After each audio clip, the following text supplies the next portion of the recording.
Alors, il y a plusieurs choses. D'une part, la colère qu'ils ont provoquée me paraît tout à fait anormale. Je le dis tout de suite, c'est une colère qui me paraît injustifiable, et particulièrement le meurtre d'un professeur est absolument injustifiable. Donc, il ne s'agit pas de ça.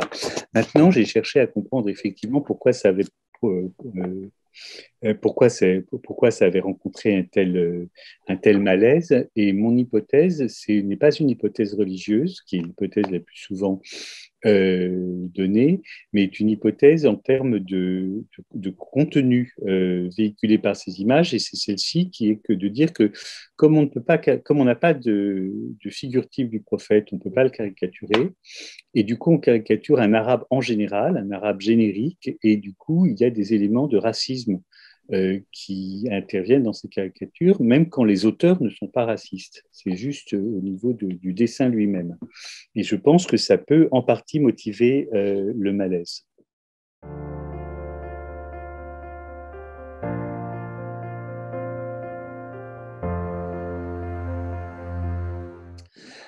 Je pense que l'islam est surtout complètement indifférent aux images.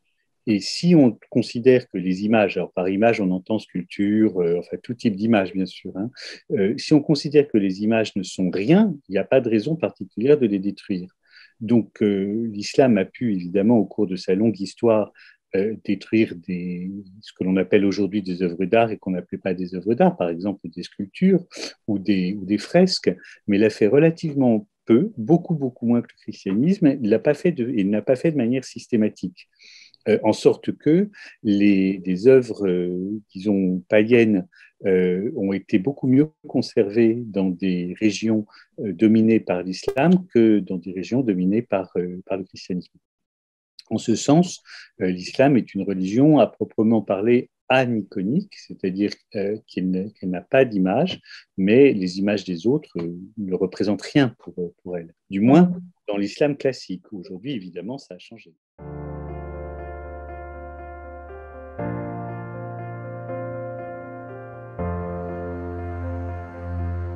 Alors, je pense que la colère s'est exprimée sur le thème du blasphème, mais le thème du blasphème ne me regarde pas, ce n'est pas quelque chose dont j'ai traité, mais que derrière ce thème du blasphème, il y avait probablement un malaise qui venait d'un contenu raciste de ces caricatures. C'est ça mon hypothèse.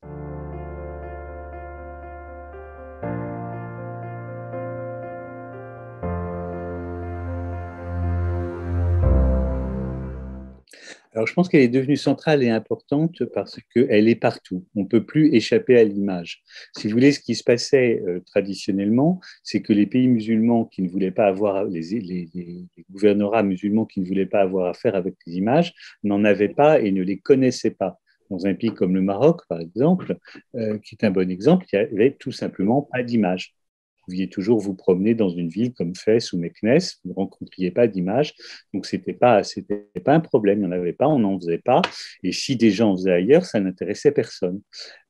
Aujourd'hui, on a des images, on ne peut plus s'en passer, tout passe par l'image. Donc la presse véhicule des images, la télévision véhicule des images, Internet véhicule des images.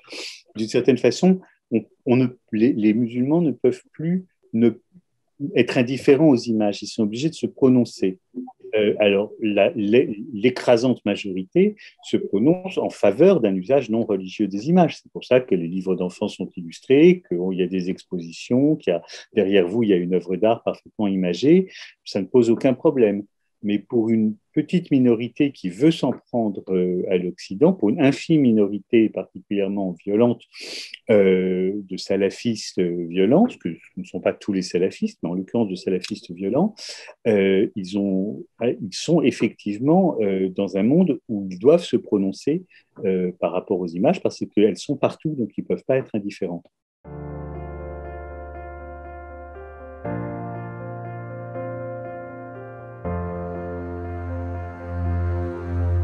Le voile est au départ est une affaire beaucoup plus anthropologique que religieuse.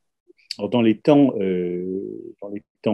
anciens, dans les temps classiques, dans aucune société, on ne peut faire de vraie différence entre l'anthropologique et le religieux parce que les sociétés sont très religieuses et donc leur système tout l'ensemble de leur système est imprégné par la religion. Mais quand même, il y a des différences selon que le voile a une valeur religieuse réelle, une valeur sacrée, ce qui est le cas par exemple dans le christianisme, euh, où les bonnes sœurs, quand elles rentrent dans un couvent, on appelle ça prendre le voile. Elles se rasent les cheveux et on leur donne un voile et c'est tout un rituel. Ou quand ça a une valeur simplement coutumière, ce qui est le cas de la plupart des civilisations de la Méditerranée, où la plupart des femmes de la plupart des civilisations de la Méditerranée portent le voile. Maintenant, il y a des femmes, des sociétés tout à fait musulmanes où le voile a très peu pénétré. C'est le cas des sociétés berbères traditionnelles où les femmes étaient très peu voilées. Ce n'était pas quelque chose de très important.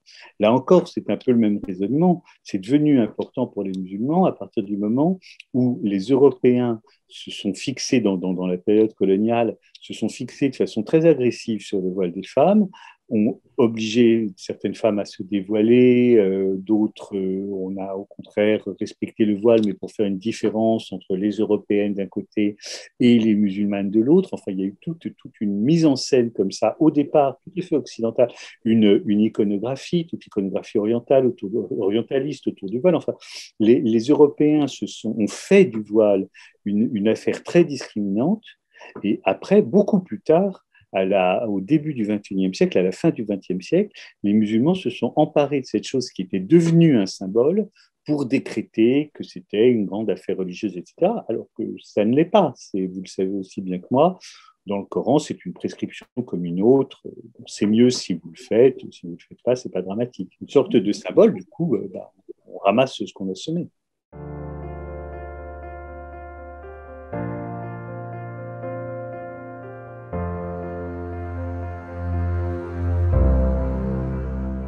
Alors, il choque parce que nombre de femmes qui portent le voile en Occident le portent pour affirmer pour affirmer une identité collective et elles peuvent le faire de façon agressive. Elles ne le font pas toujours de façon agressive, mais elles peuvent le faire de façon agressive. C'est ce qu'on appelle en sociologie le retournement d'un stigmate. C'est un truc qui est très décrit, c'est-à-dire qu'elles ont été stigmatisées comme étant les indigènes, celles qui n'ont pas le droit au statut civique des Européennes, etc., pendant la colonie.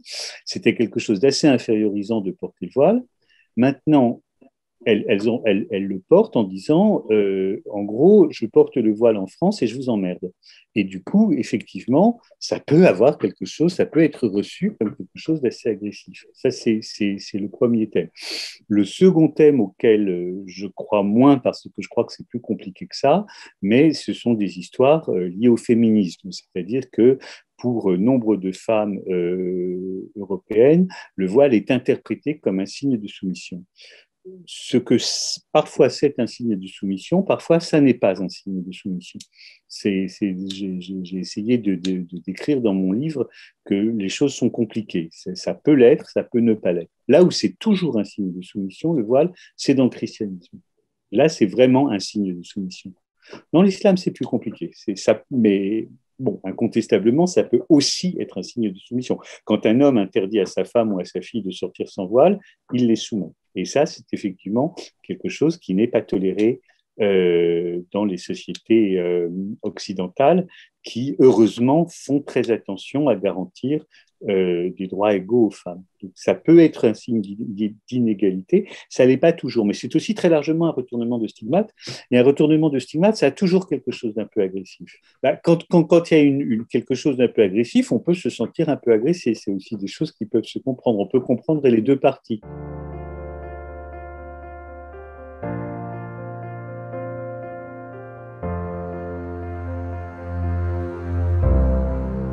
Alors, là encore, il y a deux aspects. D'une part, on a une autobiographie de cette femme. Et on a aussi, donc j'ai bien dit une autobiographie, hein, elle a raconté son geste, et puis on a aussi des témoignages de l'époque liés à son procès. dans lequel elle a bien sûr parlé à son procès et chaque fois, elle a donné des explications différentes. Mais elle en parle, c'est quelque chose dont elle parle. Alors, ces explications, c'est tantôt qu'elle était très choquée que les Anglais respectent tellement une femme en peinture, alors qu'ils respectaient si peu les femmes qu'ils leur refusaient le droit de vote, et qu'ils respectaient particulièrement peu une femme qui était la chef des suffragettes, donc la chef de ces femmes qui réclamaient le droit de vote et qui était en prison, où elle était très maltraitée et où elle faisait des grèves de la faim et pour protester contre son traitement, et on la gavait de force. Donc il y avait une grande violence à l'égard du corps de cette femme, et quand Mary Richardson a fait le geste contre elle l'a d'abord expliqué en disant « ça m'était insupportable que l'on maltraite à ce point cette femme et que l'on vénère à ce point une femme en peinture ». Ça, c'est une explication. Une autre explication qu'elle a donnée, c'est que ça lui était pénible que les hommes regardent cette femme nue, qui avait ce que l'on appellera ensuite en histoire de l'art le gaze mode, le regard masculin, et que c'était pour elle un exemple typique du regard masculin. Donc d'hommes habillés, bourgeois, etc., qui se permettent de regarder une famille. Ça, ce sont les explications qu'elle a données. Et puis, on peut penser qu'il y a aussi des explications plus intimes qu'elle n'a pas données. Par exemple, elle était presque sûrement homosexuelle. Et on peut penser qu'elle a aussi qu'elle aussi désirait cette femme en peinture, enfin que c'était pas simple pour elle non plus de regarder cette femme.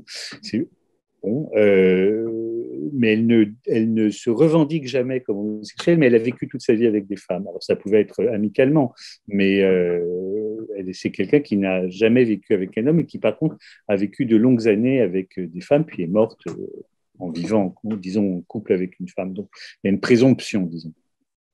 Et puis, l'explication que j'essaye de donner, c'est un petit peu comme dans le voile, comment le voile est devenu musulman, et puis un peu comme dans mon dernier livre dont on était en train de parler, j'essaye toujours de comprendre les choses à partir d'un regard sur l'histoire longue. Et là, j'ai regardé l'histoire longue du tableau lui-même. Et je me suis aperçu que ce tableau avait été en quelque sorte de déchéance en déchéance dans sa longue histoire. Au début, c'est un tableau très rare, très prestigieux et qui est réservé à des regards très privés, de grands amateurs dans des endroits très privés. Et puis, petit à petit, il est vendu à des gens de moins en moins, enfin, de plus en plus éloignés de la commande. Et puis, finalement, il est vendu à un Anglais qui va le mettre dans son cottage, enfin dans sa belle villa en Angleterre, mais entre divers tableaux, il n'y a plus aucun respect particulier. Puis pour finir, il arrive dans un musée, et là, il est entre le portrait d'un roi et le portrait d'un pot de fleurs, exactement comme si le corps d'une femme, ça pouvait être mis comme ça en série dans un musée, entre des choses complètement hétérogènes. Et donc, il y a une sorte de désacralisation liée au musée, de désacralisation muséale de l'œuvre, qui fait qu'elle est, d'une certaine façon, cette œuvre est livrée comme ça au regard de tous, alors qu'elle n'est pas faite pour. Bien sûr, pour les démocraties contemporaines, on est tous heureux de pouvoir la voir gratuitement ou presque gratuitement quand on va au musée. Mais au moment de sa création et dans sa, comment dire, dans son. Elle n'a pas été pensée pour être vue par tout le monde. Elle a été pensée pour être quelque chose de très rare et de très précieux.